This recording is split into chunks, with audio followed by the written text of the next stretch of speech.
All right, so good morning, everyone. My name is Alexander Chen, and for the past 6 weeks, I have been researching under the postdoctoral researcher Dr. Dorota Kawa regarding the contribution of sorghum root aerenchyma to Striga susceptibility, and how this relationship affects the growth and yield of sorghum. Now, I was working in the lab of Professor Dr. Siobhan Brady in the Department of Plant Biology at the UC Davis Genome Center. But first of all, let's give some context on the whole issue. What is sorghum? Now, sorghum is an essential cereal crop, being the 5th in the world in terms of production and consumption, as well as 2nd in Africa, especially sub-Saharan Africa. This obviously means that this crop is very essential. Now, why is sorghum so important and beneficial? Sorghum is a very nutritious staple that feeds millions of people around the world, especially in Afro-Eurasia, because it has high levels of both inorganic nutrients such as potassium and phosphorus, as well as high levels of protein and phosphorus as well, and vitamins as well. Now, sorghum is also is also gluten-free. So for the millions of people around the world who have celiac disease or for other reasons cannot consume gluten, sorghum is a viable alternative staple. Now, thirdly, sorghum has many diverse applications. Sorghum can be used to create flour, to create animal feed, and also for diverse industrial applications as well, such as for brooms and biofuels. So obviously, it is a very, very applicable substance.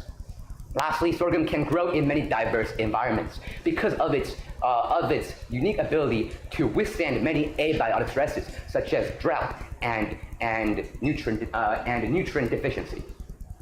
Now, here is a diagram of all the abiotic stresses of any plant, which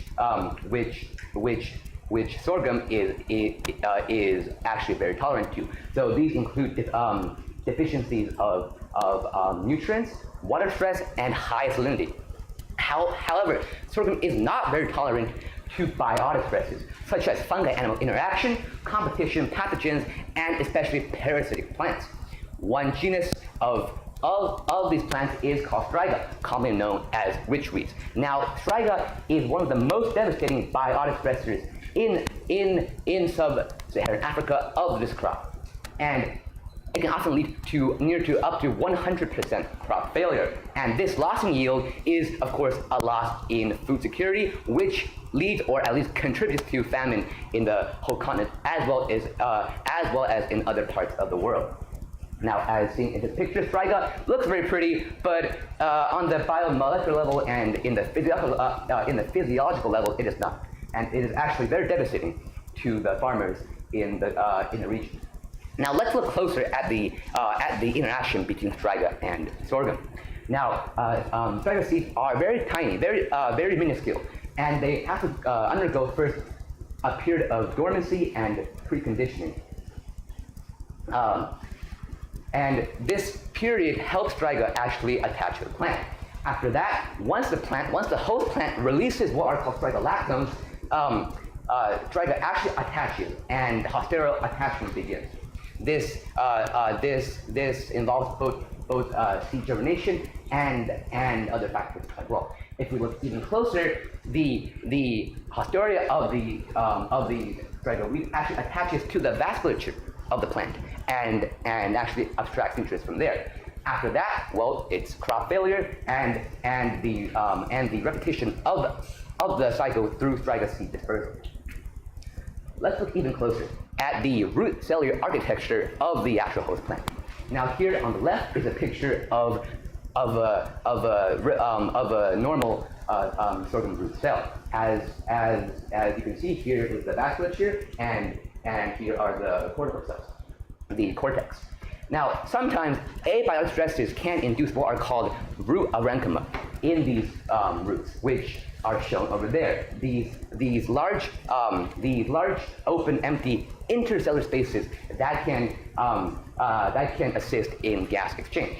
However, there is a theory that these open spaces can also assist in the penetration of the Striga weed.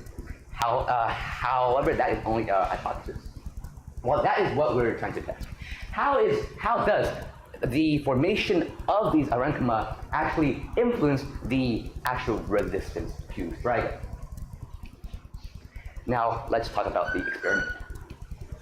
So first we use both Striga and seeds of two sorghum varieties. The Striga resistant variety SRN39 and the non-resistant variety SQR or chunky red. And then sorghum was germinated in vitro, and both natural and sterile soil types were used. Finally, both control and actual Striga treatment was used to prove the effects. Now, after these plants were grown, root sectioning occurred. We sectioned both the crown and seminal roots of the actual plant with the Leica VT1000 vibrotome. After that, these roots were cross-sectioned and imaged using bright field microscopy, and these cell walls were stained with either teledyne blue or aniline blue stain in order to actually visualize the root cellular architecture. Finally, image processing was used to actually quantify the root aerenchyma. So after all this, we underwent statistical analysis. Box and whisker plots were used to properly graph the data. Two-way and three-way ANOVA, or analysis of variance, was used on the section means. And finally, 2K post-hoc tests were used to pinpoint specific interactions so that we could find what was really going on in these plants. So here are our results. First, we looked at only the relationship between soil and treatment. In other words, between soil microbes and the actual Striga weed. So as you can see here, there are significant differences that exist in the formation of these aerenchyma between the crown root tips of the chunky red variety of sorghum. The asterisk here indicates which interactions, which relationships are actually significant. So in this graph, it shows that there is a very large difference between these plants grown in natural and sterile soil. So let's summarize. First, we found that indeed the presence of these microbes may have an effect, at least on the chunky red variety. We also found that the actual treatment of the Striga weed did not have much of an effect. Our second analysis took into account one other factor, genotype. Now we compare both the chunky red and the SRN39 cultivar. One is naturally resistant to the wheat Striga, and the other is not. Now here we can see that there is again an interaction between natural and non-natural soil types, but there's also a very large difference between the two genotypes. This shows that, here in the seminal root tip, this was shown as well. So both in the crown root tip, and in the seminal root tip. So this shows again, first, that the actual treatment of Striga did not have much of an effect. But there were strong genotype differences in these two root tips, and there was decreased formation of these aerenchyma in the resistant SRN39 cultivar. One more thing that we found that was actually very striking was that these microbes that we found significant actually correlated with more aerenchyma in the SPR crown and seminal root tips. But there was no effect on the SRN39 cultivar. So what does that mean? That means that perhaps the SRN39 cultivar, part of its Striga resistance comes from its ability to not actually be induced, to not actually develop aerenchyma when induced by microbes, because these aerenchyma again can possibly lead to the penetration of the wheat Striga. Now here in this diagram, SPR clearly has a much bigger effect on the actual formation of these aerenchyma, as well as for microbes. And of course, the interaction between both also has an effect, which can ultimately, again, lead to the penetration of Striga.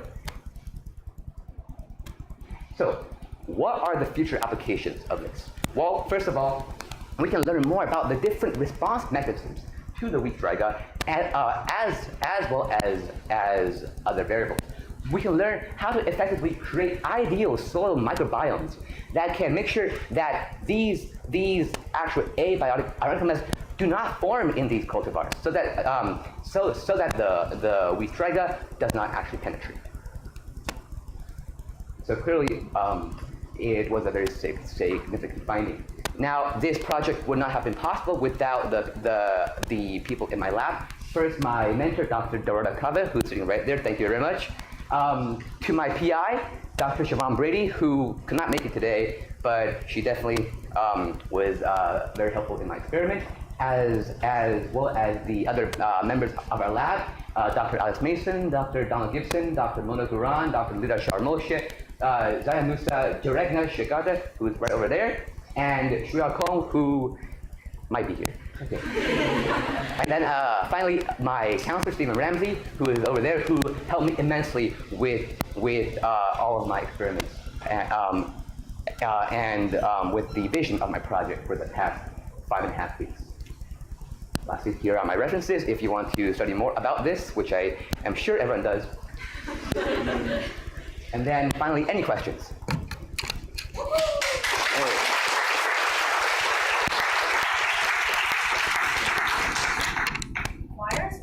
So widespread in Africa? Well, okay. So Africa is a continent with many different ecosystems.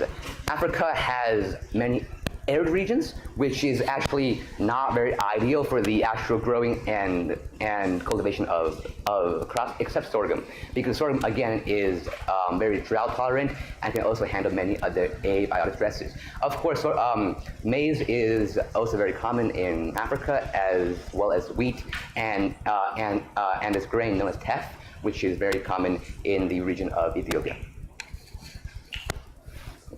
So what's the problem with the current Striga resistant genotype? Right, so right now there are some Striga-resistant cultivars that are being used, such as the SRN39 cultivar that was studied in this experiment.